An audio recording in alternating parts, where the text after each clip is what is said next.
करते हैं। Fission of covalent bond basically क्या था, हमें कोवलेंट बॉन्ड का मतलब पता है। कोवलेंट बॉन्ड का मतलब क्या होता है, जिस टाइम पे एक इलेक्ट्रॉन एक एटम का दोनों ने आपस में शेयरिंग करी एक बॉन्ड बना लिया। अब फिजन का मतलब होता है जिस टाइम पे वो बॉन्ड ब्रेक करेगा। अब जिस टाइम पे कोई एक बॉन्ड ब्रेक करेगा, कोवलेंट बॉन्ड ब्रेक करेगा, तो उसके अंदर मल्टीपल वेज हो सकते हैं जिस तरीके से वो ब्रेक करेगा। पहला जो होता है उसके अंदर हम कहते हैं होमोलिटिक फिजन। होमोलिटिक फिजन का मतलब क्या होता है? होमोलिटिक फिजन का मतलब होता है जिस टाइम पे बराबर बराबर इलेक्ट्रॉन लेके दोनों अलग हो जाएंगे। एक इलेक्ट्रॉन एक एटम के पास था, एक इलेक्ट्रॉन एक एटम के पास था, दोनों ने मिलकर बॉन्ड बनाया था। जब बॉन्ड टूटेगा तो एक इलेक्ट्रॉन अपना ले जाएगा, एक इलेक्ट्रॉन अपना लेके चला जाएगा। क्लियर है? और जो हमारे पास फॉर्मेशन होगी उसको हम क्या कहते हैं कि वो रेडिकल्स की फॉर्मेशन हो गई है। उसको हम क्या कहेंगे कि वो फ्री रेडिकल्स की फॉर्मेशन हो गई है। ए के पास अपना इलेक्ट्रॉन आ गया, बी के पास अपना इलेक्ट्रॉन आ गया। जैसे Cl2 का एग्जांपल लेते हैं, क्लोरीन का। जो हमारे पास क्लोरीन होता है उसका कोवलेंट बॉन्ड ऐसे बन रहा होता है, क्लोरीन का एक इलेक्ट्रॉन एक क्लोरीन का, एक इलेक्ट्रॉन एक क्लोरीन का। जैसे सनलाइट में एक्सपोज करते हैं, क्लोरीन का जो कोवलेंट बॉन्ड होता है वो डिसोसिएट करता है और क्लोरीन के दो रेडिकल्स हमें मिल जाते हैं। क्लियर है? इसे कहते हैं होमोलिटिक फिजन। इसके बाद आता है हेट्रोलिटिक फिजन। हेट्रोलिटिक फिजन में क्या होगा बच्चे, जिस टाइम पे हमारे पास, हेट्रोलिटिक का मतलब क्या होता है, अलग ढंग से टूटना, मतलब अनबैलेंस्ड वे से टूटेगा। इसके अंदर हमारे पास क्या होगा, जैसे कि अगर जो दो चीजों के बीच में मान लो बॉन्ड बन रहा है, यहां पे मान लेते हैं हमारे पास ये दो चीजें हैं, इसके पास और इसके बीच में कोवलेंट बॉन्ड बन गया। लेकिन जो ये हमारा रिमोट है, जो ये व्हाइट कलर का रिमोट है, ये इसके कंपैरेटिवली ज्यादा इलेक्ट्रोनेगेटिव है। तो इनके बीच का जो इलेक्ट्रॉन पेयर होगा वो ज्यादा इलेक्ट्रोनेगेटिव की तरफ को शिफ्ट रहेगा हमेशा। इलेक्ट्रोनेगेटिव का मतलब यही होता है। इलेक्ट्रोनेगेटिविटी का मतलब क्या था? It is the tendency to attract the shared pair of electron toward itself. तो जिस टाइम पे ज्यादा इलेक्ट्रोनेगेटिव एलिमेंट के साथ अगर जो बॉन्ड बना होगा तो जो हायर इलेक्ट्रोनेगेटिव एलिमेंट है उसके पास ऑलरेडी वो बॉन्ड पहले से ही दोनों के दोनों इलेक्ट्रॉन एक तरफ को शिफ्ट हो रखे थे। जैसे कि अगर मैं एग्जांपल के तौर पे तुम्हें बताता हूं, यहां पे हमारे पास, जैसे हमारे पास मान लेते हैं HCl का एग्जांपल ले लेते हैं। HCl के केस में हमारे पास क्या होगा, जो ये क्लोरीन है वो हाईली इलेक्ट्रोनेगेटिव एलिमेंट है। तो हाईली इलेक्ट्रोनेगेटिव एलिमेंट होने की वजह से ये जो बॉन्ड था, ये बॉन्ड ऑलरेडी क्लोरीन की तरफ थोड़ा सा ज्यादा शिफ्ट हो रखा था। ठीक है? तो ये जो बॉन्ड था वो ज्यादा क्लोरीन की तरफ पहले ही शिफ्ट हो रखा था। इलेक्ट्रॉन क्लाउड मैक्सिमम जो था वो क्लोरीन की तरफ था और थोड़ा सा हाइड्रोजन की तरफ था। तो जब अब ये बॉन्ड टूटेगा, तो ये जो क्लोरीन होगा ये इन दोनों इलेक्ट्रॉन्स को ले जाएगा और अपने ऊपर नेगेटिव चार्ज बना देगा। क्लियर है? HCl बॉन्ड जिस टाइम पे डिसोसिएट करेगा तो H पॉजिटिव और Cl नेगेटिव में डिसोसिएट करेगा, जबकि कोवलेंट बॉन्ड था फिर भी आयंस में डिसोसिएट हुआ है। क्यों हुआ है? क्योंकि इलेक्ट्रोनेगेटिविटी के डिफरेंस की वजह से यहाँ हेट्रोलिटिक फिजन हो गया।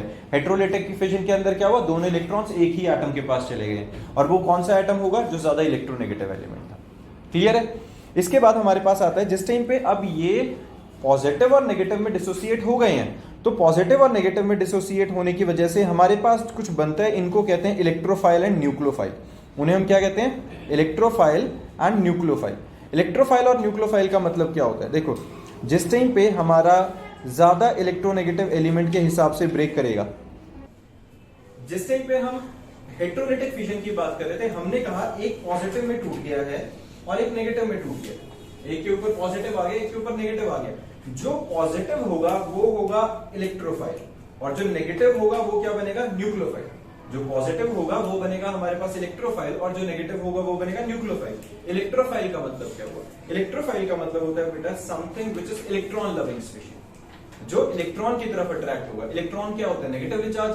तो इलेक्ट्रॉन की तरफ अट्रैक्ट कौन होगा? जो खुद पॉजिटिव है। और जब हम न्यूक्लियोफाइल की बात करते हैं, न्यूक्लियोफाइल का मतलब होता है न्यूक्लियस लविंग स्पीशीज, वो चीज जो न्यूक्लियस की तरफ अट्रैक्ट होगा। न्यूक्लियस में क्या होते हैं? प्रोटॉन्स। तो प्रोटॉन्स मतलब पॉजिटिव की तरफ अट्रैक्ट कौन होगा? जो खुद नेगेटिव है। तो जिसके पास जो ज्यादा इलेक्ट्रोनेगेटिव एलिमेंट था, जो दोनों इलेक्ट्रॉन लेके चला गया था, उसके ऊपर नेगेटिव चार्ज आया था, वो बन गया हमारा न्यूक्लियोफाइल, और जिसके ऊपर पॉजिटिव चार्ज आया था वो हमारे पास क्या बन गया? इलेक्ट्रोफाइल। क्लियर है? तो जिस टाइम पे लेस इलेक्ट्रोनेगेटिव एलिमेंट होगा वो हमेशा हमारे पास क्या बनेगा? इलेक्ट्रोफाइल, और हायर इलेक्ट्रोनेगेटिव एलिमेंट बनेगा वो न्यूक्लियोफाइल बन जाएगा। क्लियर है? इसके बाद आता है carbon bearing a positive charge is called carbocation. किसी सिचुएशन में ऐसा होगा कि जो कार्बन कार्बन के बीच में बॉन्ड होगा वो डिसोसिएट करेगा, और कार्बन डिसोसिएट करने के बाद एक पॉजिटिव चार्ज बनाएगा और एक कार्बन नेगेटिव चार्ज बनाएगा। किसी सिचुएशन में कार्बन कार्बन का ही जो बॉन्ड डिसोसिएट होगा वो हेट्रोलिटिक फिजन की तरह डिसोसिएट होगा, और जिस कार्बन के ऊपर पॉजिटिव चार्ज आएगा उसको हम कहेंगे कार्बाकेटाइन, और जिस कार्बन के ऊपर नेगेटिव आएगा, जिसके ऊपर दोनों इलेक्ट्रॉन पेयर आ गए, उसे हम क्या कहेंगे, कार्बाएनाइन। क्लियर है? कार्बाकेटाइन क्या हुआ, वो कार्बन एटम जिसके ऊपर पॉजिटिव चार्ज आ रहा है, और कार्बाएनाइन क्या होगा, वो कार्बन एटम जिसके ऊपर नेगेटिव चार्ज आ रहा है। क्लियर है? इसके बाद हमारे पास आता है बच्चे अटैकिंग रिएजेंट। ये मेनली देखो जो हेट्रोलिटिक फिजन है ये जनरली अपने आप नहीं होते हैं। पहली बात तो हेट्रोलिटिक फिजन कराने के लिए एक मैंडेटरी चीज क्या है कि वहां पर इलेक्ट्रोनेगेटिविटी का डिफरेंस होना चाहिए। अब अगर इलेक्ट्रोनेगेटिविटी के डिफरेंस की बात कर रहे हैं तो इलेक्ट्रोनेगेटिविटी के डिफरेंस होने से होता क्या है, जो हमारा कंपाउंड है वो पोलर कंपाउंड बनता है। पोलर का मतलब क्या होता है, something which possesses the positive and negative, delta positive and delta negative charge. Otherwise जो कोवेलेंट कंपाउंड है, कोवेलेंट में पॉजिटिव और नेगेटिव तो होने ही नहीं चाहिए, लेकिन यहां हो क्या रहा है, यहां इलेक्ट्रोनेगेटिविटी के डिफरेंस की वजह से डेल्टा पॉजिटिव और डेल्टा नेगेटिव चार्ज आ गया, तो हम क्या कहेंगे, वो जो कंपाउंड बन गया वो क्या बन गया, पोलर कंपाउंड बन गया। तो जहां पोलैरिटी आ गई है, पहली बात तो यही होगा, जहां पोलैरिटी आ गई है, पोलर कंपाउंड आ गया, इलेक्ट्रोनेगेटिविटी का डिफरेंस था, सिर्फ उसी सिचुएशन में हेट्रोलिटिक फिजन होगा। दूसरा केस, अगर ऐसा ना हो, जैसे मैंने कार्बोकेटाइन और कार्बोएनाइन वाला केस कहा, कार्बन कार्बन के बीच में से एक पॉजिटिव और एक नेगेटिव बनेगा, तो उस सिचुएशन में कुछ ना कुछ रिएजेंट का पार्टिसिपेशन होगा, कुछ ना कुछ एक्स्ट्रा कोई ग्रुप लगा होगा, जिसकी वजह से वहां पे पॉजिटिव और नेगेटिव की डिसोसिएशन हो रही होगी। तो हमारे पास कुछ रिएजेंट्स आएंगे जो हेट्रोलिटिक फिजन में पार्टिसिपेट करेंगे। तो उसमें से रिएजेंट्स में सबसे पहला आता है इलेक्ट्रोफाइल्स और इलेक्ट्रोफिलिक रिएजेंट। इलेक्ट्रोफाइल्स और इलेक्ट्रोफिलिक रिएजेंट क्या होते हैं, देखो इलेक्ट्रोफाइल्स जैसा मैंने कहा था वो क्या होते हैं, इलेक्ट्रॉन लविंग स्पीशीज। इलेक्ट्रोफाइल्स हमारे पास क्या होते हैं, these are electron loving species. Electron loving का मतलब ये इलेक्ट्रॉन डेफिशिएंट है ना, इलेक्ट्रॉन्स की जरूरत किसको है, जिसके पास इलेक्ट्रॉन्स नहीं है, तभी वो इलेक्ट्रॉन लविंग है। तो वो स्पीशीज जो कि खुद इलेक्ट्रॉन डेफिशिएंट है, उनको हम क्या कहते हैं, इलेक्ट्रोफाइल्स। अब एसिड और बेस की डेफिनेशन में ल्यूइस ने एक डेफिनेशन दी थी, हमें पता है तीन कंसेप्ट थे हमारे, एक एरिहेनिस था, एक ब्रॉन्स्टेड-लाउरी कंसेप्ट था, एक ल्यूइस एसिड कंसेप्ट था। ल्यूइस एसिड बेस कंसेप्ट के अकॉर्डिंगली क्या था, something which can accept a pair of electron, कुछ भी ऐसा जो इलेक्ट्रॉन के पेयर को एक्सेप्ट कर सके वो ल्यूइस एसिड होता है, and something which can donate a pair of electron is Lewis base. तो जो हमारे इलेक्ट्रोफाइल्स हैं, these are electron loving species, these are electron deficient species. तो जो इलेक्ट्रॉन डेफिशिएंट है, इसका मतलब ये इलेक्ट्रॉन्स को एक्सेप्ट कर सकते हैं, तो हमारे इलेक्ट्रोफाइल्स क्या होते हैं, हमेशा ल्यूइस एसिड। क्लियर है? All the non metal cations and metal cations which have vacant D orbitals can act as an electrophile. मतलब वो जिनके पास वेकेंट डी ऑर्बिटल है, वेकेंट डी ऑर्बिटल होने से क्या हुआ, उनके पास खाली जगह, खाली ऑर्बिटल पड़ा है, जहां पे वो बाहर से आने वाले पूरे इलेक्ट्रॉन पेयर को एक्सेप्ट कर सकेंगे। क्लियर है? उसके बाद हमारे पास इसके एग्जांपल हैं, जैसे Cl positive, NO2 positive, CH3CO positive etcetera.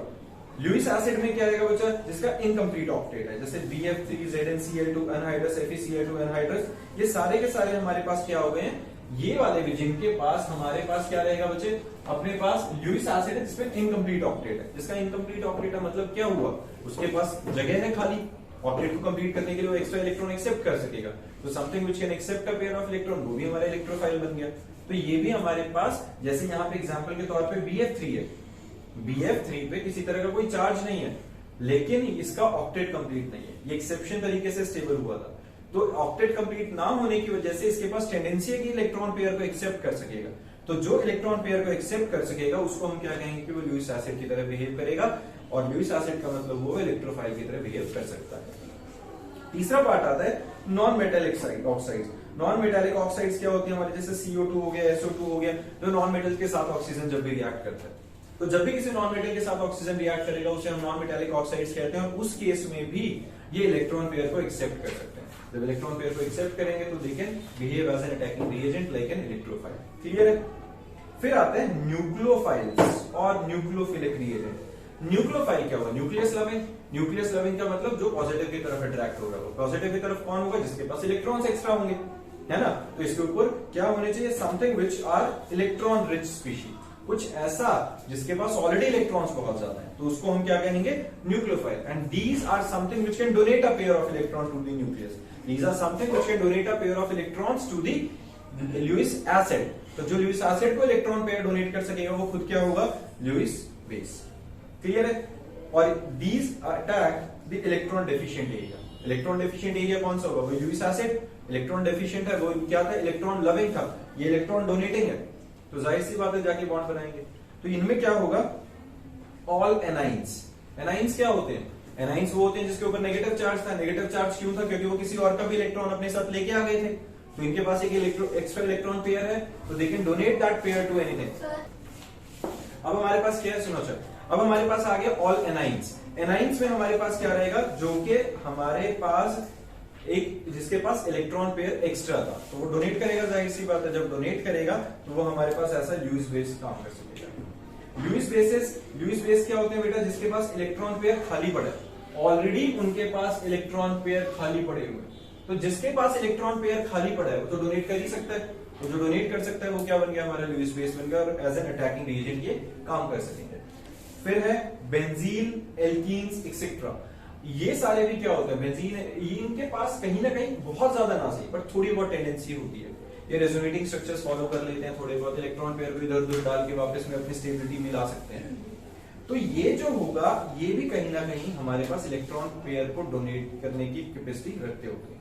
अगर हम ओवरऑल इनकी बात करें तो हमारे पास सबसे जो हाईएस्ट टेंडेंसी होती है वो H नेगेटिव की होती है, न्यूक्लियोफिलिसिटी की। अब ये न्यूक्लियोफिलिसिटी क्या हुआ? It is the tendency to donate electron pair. तो सबसे ज्यादा हाइड्रोजन की H नेगेटिव की होती है इलेक्ट्रॉन पेयर को डोनेट करने की। फिर CH negative, NH2 negative, RO negative और OH नेगेटिव, ये सबसे कम।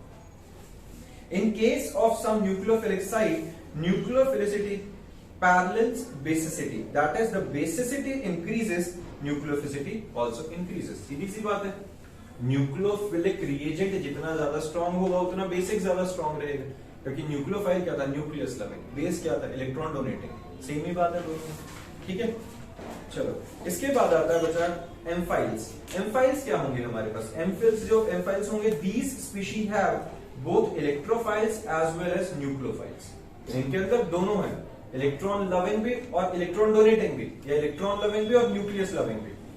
Organic compounds containing a multiple bond between carbon and more electronegative atom can act as एम्फाइल्स। मतलब जिसमें कार्बन अपने से बहुत ज्यादा इलेक्ट्रोनेगेटिव एटम के साथ बॉन्ड बनाएगा, उस केस में क्या होगा? जो कार्बन है, मेरी बात समझना है, यहाँ जैसे इस स्ट्रक्चर के अंदर हमें दिख रहा है, यहाँ पे हमें दिख रहा है, यहाँ पे क्या है? कार्बन ऑक्सीजन के साथ बॉन्डेड है। ऑक्सीजन क्या है? Highly electronegative.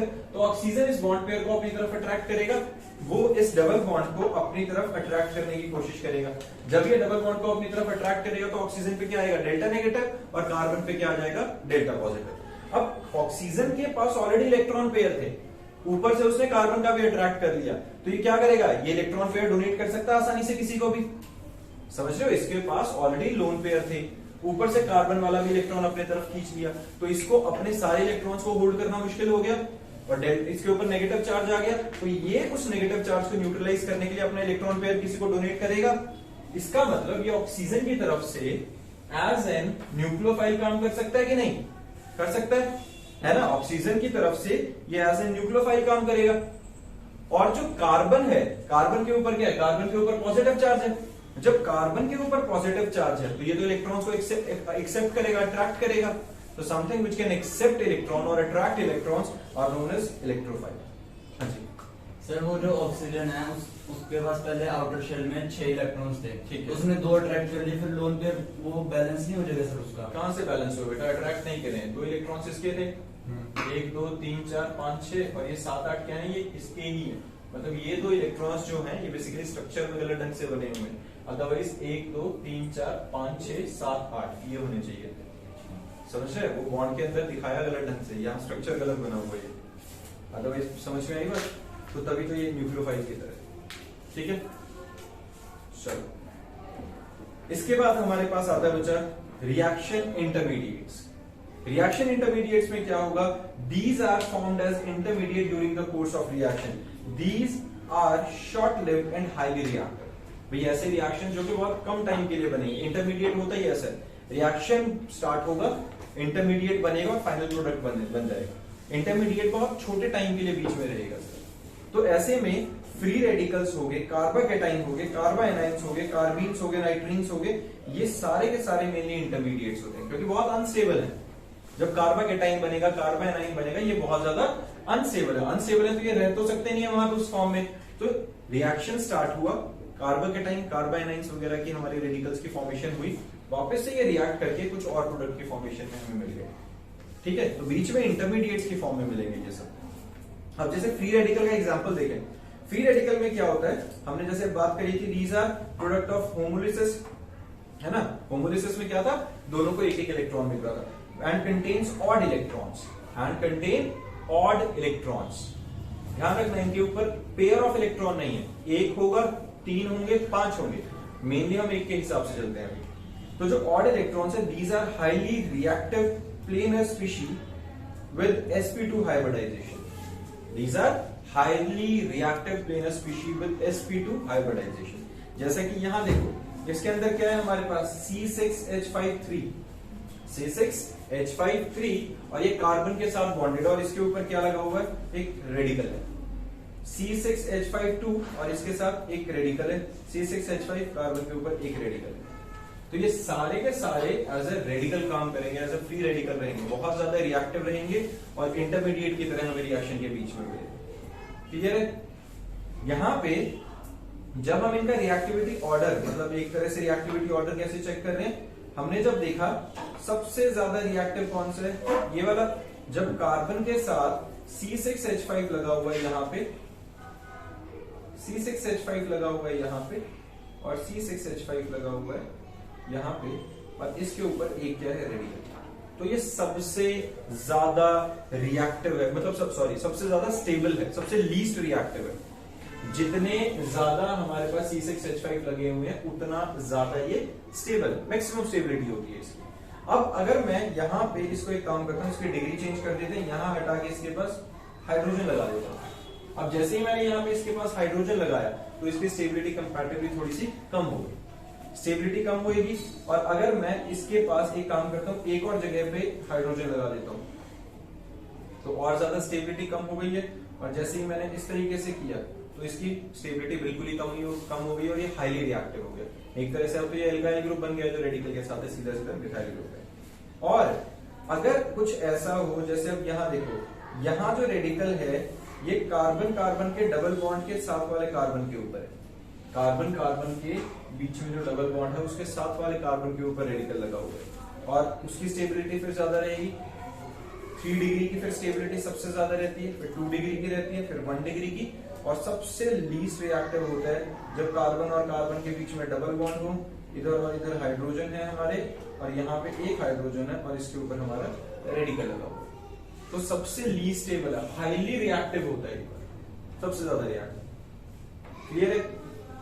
उसके बाद आता है हमारे पास कार्बाकेटाइन।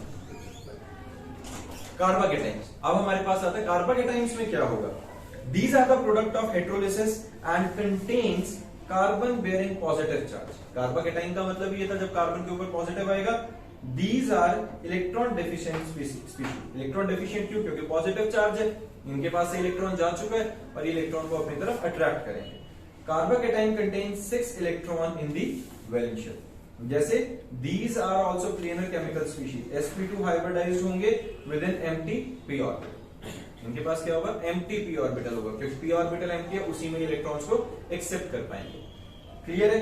तो एम्प्टी p ऑर्बिटल, जैसे ये वाला बच गया हमारे पास, बाकी के 3 क्या बने हुए इसके अंदर, सिग्मा बॉन्ड बने। क्लियर है। कार्बन के जैसे 4 बॉन्ड बनते हैं, 3 सिग्मा बन जाएंगे, और एक जो बॉन्ड होगा p ऑर्बिटल वाला, वो खाली रह जाएगा। स्टेबिलिटी ऑर्डर ऑफ कार्बाकेटाइन में क्या रहेगा हमारे पास, हाँ जी, इधर देखो, हमारे पास स्टेबिलिटी ऑफ कार्बोकेटाइन्स में क्या होगा, स्टेबिलिटी ऑफ कार्बोकेटाइन्स में होगा जिस टाइम पे देखो कार्बन के ऊपर तीनों बॉन्ड कहीं ना कहीं एंगेज्ड हैं।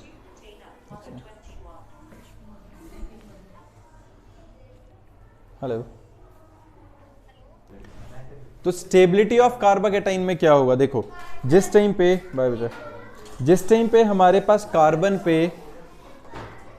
C6H5 लगे हुए 3 जगह पे,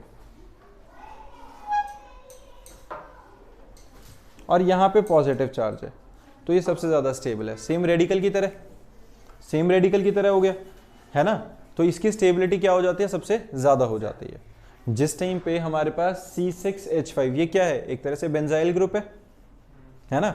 जब बेंजाइल ग्रुप लगा हुआ है कार्बन के साथ और तीन तीन बेंजाइल ग्रुप लगे हुए हैं और उस कार्बन के ऊपर पॉजिटिव चार्ज है, सेम रेडिकल में भी ऐसा ही हुआ था, तो हमारी इसकी सबसे ज्यादा स्टेबिलिटी रहती है। अब मैं एक एक करके अगर इसकी यहां से बेंजाइल ग्रुप हटाता जाऊंगा और हाइड्रोजन लगाता जाऊंगा तो क्या होगा, इसकी स्टेबिलिटी कम होती जाएगी। जैसे जैसे मैं एक एक को स्विच करता जाऊंगा, हाइड्रोजन लगाता जाऊंगा, तो इसकी स्टेबिलिटी कंपैरेटिवली कम होती जाएगी। और स्टेबिलिटी के साथ साथ मान लो अब मैं यहाँ पे CH3 लगा देता हूँ, मैं डायरेक्ट हाइड्रोजन ना लगा के CH3 लगाता हूँ, तो भी हाइड्रोजन वाले के कंपैरेटिवली इसकी स्टेबिलिटी काफी ज्यादा है। हाइड्रोजन वाले के कंपैरेटिवली इसकी स्टेबिलिटी काफी ज्यादा है। मतलब होता क्या है, एक्चुअली क्या होता है ना, जो कार्बन के ऊपर पॉजिटिव चार्ज है वो पॉजिटिव चार्ज डीलोकलाइज नहीं होना चाहिए। डीलोकलाइज का मतलब क्या होता है, देखो जिस टाइम पे ये कार्बन इस कार्बन के साथ कनेक्टेड है, ये कार्बन इसके साथ भी कनेक्टेड है, तो हो सकता है इस वाला हाइड्रोजन अपना इलेक्ट्रॉन पेयर इसके साथ आके बना ले और यहां पॉजिटिव बन जाए। हो सकता है वो पॉजिटिव इधर शिफ्ट हो जाए, हो सकता है पॉजिटिव इधर शिफ्ट हो जाए। रेजोनेटिंग स्ट्रक्चर्स ज्यादा बन सकते हैं, पॉजिटिव चार्ज की डीलोकलाइजेशन हो सकती है। इस डीलोकलाइजेशन के लिए हम वर्ड यूज करते हैं, वैसे एक फिलहाल के लिए एक्यूरेट नहीं है बट फिर भी हाइपर कॉन्जुगेशन कह सकते हैं। हाइपर कॉन्जुगेशन क्या होता है, डीलोकलाइजेशन ऑफ चार्ज। तो जो जितनी डीलोकलाइजेशन ज्यादा होगी, इसका मतलब चार्ज इधर उधर फैल रखा है, डिस्ट्रीब्यूट हो सकता है वो, तो उसकी स्टेबिलिटी ज्यादा हो जाएगी। ठीक है, बेंजीन जिस टाइम पे लगा था, बेंजाइल ग्रुप लगा हुआ था, तब भी वहां पे इतने बड़े बड़े से ग्रुप लगे हुए बेंजीन ग्रुप, तो वो डीलोकलाइजेशन पॉजिटिव चार्ज की बहुत ज्यादा हो सकती थी, तो स्टेबिलिटी बहुत थी। अब जितनी डीलोकलाइजेशन कम करता जाऊंगा मैं, उतनी इसकी स्टेबिलिटी कम होती जाएगी। जैसे अगर यहाँ पे मैं अब मान लो कार्बन हटा देता हूं और एक हाइड्रोजन है, तो डीलोकलाइजेशन कम हो गई है, सिर्फ दो यहाँ पे रह सकती है, तो उस हिसाब से स्टेबिलिटी कम हो गई। अब मैं यहाँ पे फिर से यहाँ भी हाइड्रोजन यहाँ कार्बन हटा के हाइड्रोजन कर दूं, तो सिर्फ दो के बीच में डीलोकलाइजेशन हो सकती है, स्टेबिलिटी और कम हो गई। और अगर मैं यहाँ पे कार्बन हटा देता हूँ तो बिल्कुल ही स्टेबिलिटी लीस्ट हो गई और ये हाईली रिएक्टिव हो गया, जो कार्बोकेटाइन हमारे पास मिल गया है। क्लियर है? तो इसी के बेसिस पे हमारे पास जो है ये स्टेबिलिटी ऑर्डर लिखा हुआ है, जिसमें हमें दिख रहा है कि 1 डिग्री सबसे ज्यादा अनस्टेबल है। अदरवाइज जो कार्बन कार्बन के बीच में डबल बॉन्ड होगा और यहाँ पे पॉजिटिव चार्ज होगा, तो ये सबसे ज्यादा अनस्टेबल रहेगा। दोनों केसेस में, रेडिकल में भी ऐसा ही था, कार्बोकेटाइन में भी ऐसा ही था। फिर आते हैं कार्बायनाइंस। कार्बायनाइंस क्या थे बच्चा? These are the product of heterolysis, है ना। सेम ये जैसे कार्बाकेटाइन थे, हेट्रोलिटिक फिजन की वजह से हुए थे, ये भी हेट्रोलिटिक फिजन की वजह से ही बनेंगे। एक कार्बन में पॉजिटिव आया था तो कार्बाकेटाइन बना था, यहाँ कार्बन पे नेगेटिव आएगा तो हमारे पास क्या बन जाएगा, कार्बाएनाइन बन जाएगा। और इनका जो स्टेबिलिटी ऑर्डर रहेगा यहां पर भी सेम उसी तरीके से रहेगा। अगर डीलोकलाइजेशन नहीं हो पा रही है उस चार्ज की, तो जितनी ज्यादा डीलोकलाइजेशन होगी उतनी ज्यादा स्टेबिलिटी होगी, डीलोकलाइजेशन जितनी कम होती जाएगी उतनी स्टेबिलिटी कम होती जाएगी। तो यहां पे हमें दिख रहा है पहले वाले में कार्बन के साथ क्या हुआ, 3 बेंजाइल ग्रुप लगे हुए, बेंजीन के जो फिनाइल ग्रुप्स कह लो या बेंजाइल कह लो, 3 ग्रुप लगे हुए, डीलोकलाइजेशन बहुत ज्यादा हो सकती है, जिसकी वजह से स्टेबिलिटी बहुत ज्यादा हाई है। और जैसे जैसे उसकी हमारे पास डीलोकलाइजेशन कम होती जाएगी उतना ही इसकी स्टेबिलिटी ऑर्डर कम होता जाएगा। यहां बस एक थोड़ा सा फर्क एक चीज का है कि यहां पर 3 डिग्री कार्बाएनाइन ज्यादा स्टेबल होता है एज कंपेयर टू 1 डिग्री। कार्बाकेटाइन और कार्बाएनाइन में ये फर्क आ गया। वहां पे हमने देखा था कि 1 डिग्री वाला 2 डिग्री से या 3 डिग्री के कंपैरेटिवली ज्यादा स्टेबल था यहां पे जो कार्बोकेटाइन थे, लेकिन जब हम कार्बाएनाइंस में आते हैं तो 3 डिग्री वाला सबसे ज्यादा अनस्टेबल है।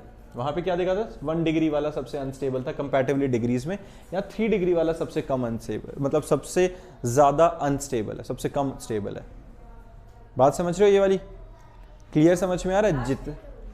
फिर से बोलता हूं, इसमें क्या हुआ था, इसको ना एडिट कर लेना भाई, यहां से फिर से मैं लेके आ रहा हूं स्टेबिलिटी पे। स्टेबिलिटी पे मैं क्या बता रहा हूं तुम्हें कि जिस टाइम पे हम कार्बाकेटाइन और कार्बाएनाइंस की स्टेबिलिटी को कंपेयर कर रहे हैं बच्चे, तो हमने देखा था जब कार्बाकेटाइंस की स्टेबिलिटी कंपेयर करी थी तो कार्बाकेटाइंस की स्टेबिलिटी कंपेयर करते हुए 1 डिग्री कंपैरेटिव टू 2 डिग्री बहुत ज्यादा स्टेबिलिटी में आ रहा था, है ना, मतलब सॉरी बहुत कम स्टेबिलिटी में आ रहा था। 1 डिग्री वाला कंपैरेटिवली कम स्टेबल था, लेकिन जैसे ही हम कार्बाएनाइन में आते हैं तो 1 डिग्री वाला 3 डिग्री से भी ज्यादा स्टेबल है। ठीक है, ये ऑर्डर ऑफ स्टेबिलिटी का ऑर्डर रिवर्स हो गया। कार्बा एनाइंस के केस में जो 1 डिग्री वाला होगा वो हमारे पास कंपैरेटिवली ज्यादा स्टेबल होगा in case of carbanions, और 1 डिग्री वाला कम स्टेबल होगा in case of carbocations. Singlet carbene के अंदर हमारे पास क्या होगा बच्चे, इसके अंदर कार्बन एटम होगा जो कि sp2 हाइब्रिडाइज्ड है, और इसमें जो अनहाइब्रिडाइज्ड ऑर्बिटल्स होंगे उनके पास कोई इलेक्ट्रॉन नहीं होगा, लेकिन जो हाइब्रिडाइज्ड ऑर्बिटल होंगे उनके पास 2 इलेक्ट्रॉन्स होंगे। सेम वही उसी तरह का बनेगा, हमारे पास 2 इलेक्ट्रॉन्स हैं जो हमारे पास हाइब्रिडाइज के अंदर हैं, और जो दोनों के दोनों नॉन बॉन्डेड है, और जो अनहाइब्रिडाइज्ड ऑर्बिटल है वो वेकेंट रहेंगे हमारे। इसके बाद आता है हमारे पास, जैसे ये दिख रहा है CH2, CF2, CCl2, CBr2, इनके पास क्या है, 2 अनपेयर्ड इलेक्ट्रॉन्स हमारे पास, अनपेयर्ड कह रहा हूं, अनबॉन्डेड नॉन बॉन्डेड इलेक्ट्रॉन्स होते हैं हमेशा। क्लियर है। फिर आता है triplet कार्बिन। In this central carbon atom is sp hybridized. The sp hybridized orbital contain 1 electron each. जैसे कि एक में है और एक ऑर्बिटल में। Unhybridized orbital with 1 electron. Hybridized orbital में कुछ नहीं है, अनहाइब्रिडाइज्ड ऑर्बिटल में एक इलेक्ट्रॉन होगा। क्लियर है। फिर आता है हमारा नाइट्रीन। नाइट्रीन क्या होगा बच्चे, these are neutral monovalent nitrogen species in which nitrogen atom has 2 unshared pair of electron with monovalent atom or group attached। जैसे यहाँ पे हमारे पास नाइट्रोजन लगा हुआ है, यहाँ पे डबल बॉन्ड है, और 2 अनपेयर्ड मतलब अनबॉन्डेड इलेक्ट्रॉन्स होंगे, एक तरह से लोन पेयर होगा। इनके अंदर बहुत ज्यादा डिटेल में इस तरीके से कॉम्प्लेक्स तरीके से समझने की जरूरत नहीं है। सरल भाषा में, सिंपल भाषा में समझे क्या है, हर किसी के पास एक इलेक्ट्रॉन पेयर है। हर किसी के पास क्या है, इलेक्ट्रॉन पेयर है। समझ रहे हो, चाहे वो सिंगलेट है, चाहे वो डबल वाला है, चाहे वो ट्रिपलेट वाला है, हर किसी के पास एक पूरा का पूरा इलेक्ट्रॉन पेयर है डोनेट करने के लिए। जैसे रेडिकल्स में सिर्फ एक इलेक्ट्रॉन था, यहां पे पूरा का पूरा एक पेयर होगा। क्लियर है। यही सेम एराइंस में होगा। एराइंस क्या होगा, it contain formal carbon carbon triple bond in aromatic molecule and the additional bond is formed between the neighbouring carbon atom by side wise overlapping. Otherwise हमें पता है कार्बन और कार्बन के बीच में क्या होता है, जब बेंजीन बनती है या तो सिंगल बॉन्ड होता है या डबल होता है, इसी तरीके से होता है, ऑल्टरनेट पोजीशन पे डबल होता है, लेकिन यहां पे एक अलग से एक बॉन्ड की फॉर्मेशन हो जाती है, और वो जब बनाता है उसको हम एराइंस कह रहे होते हैं, और उसके अंदर एक ट्रिपल बॉन्ड की ओवरलैप, मतलब एक तरह से p ऑर्बिटल्स की ओवरलैपिंग की वजह से एक थर्ड बॉन्ड की फॉर्मेशन हो जाती है। क्लियर है। And this